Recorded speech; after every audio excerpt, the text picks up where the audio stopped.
AR border the Kuki militant tara hatkhibadu BRTF the border fencing khaba yaroi haina athingba pibagi oiramle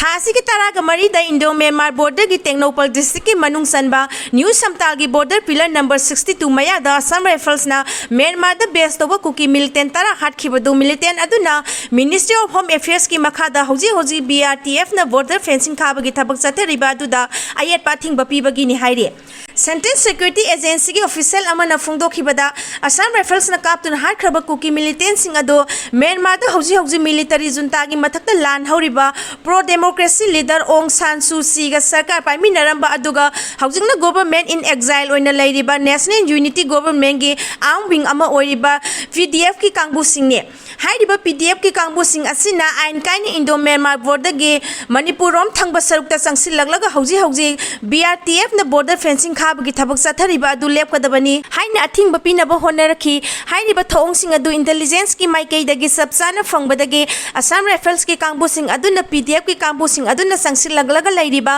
New Samtan khulgi manung hanjilaga leiriba jaga adu koisilaga thamki thawdo adu da militant sing adu gi maikei dagi nongmei kapthorakpadagi Assam Rifles na handuna kapadagi PDF ki kada sing adu lekhidabani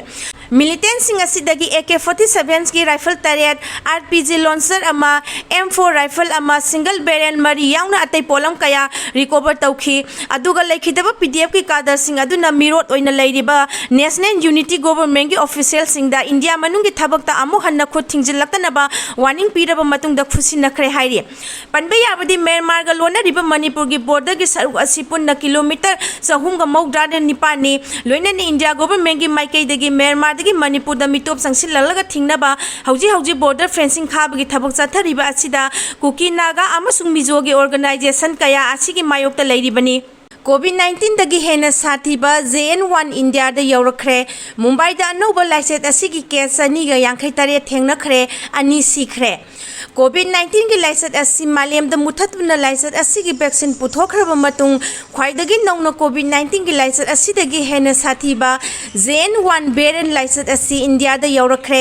agency ki paw amada khwaidagi nongna sathiraba JN1 laiset asina Mumbai da leiba miyoi chani ga yankhai tare naba thengnakibaga loinana miyoi ani laikhidre loinana Maharashtra da tha asigi tang taraga nithoi fawbada anoba case humfumapan thengnakibaga loinana hauji fawbada case nifu mari da hengalakre loinana Tamil Nadu da su laiset asin naba miyoi yang kuntraga mari sukre haire COVID-19 ki matung da nongna sandorang liba yamna sathiba JN1 variant ase India pumbada sandorak pa yabagi akiba leibana Ministry of Home and Family Welfare Union Territory amasung state sing da laiset asidagi ngakthok pa yaba section thaurang sing lokhatnaba mari lenaba official sing da khanghan khre haire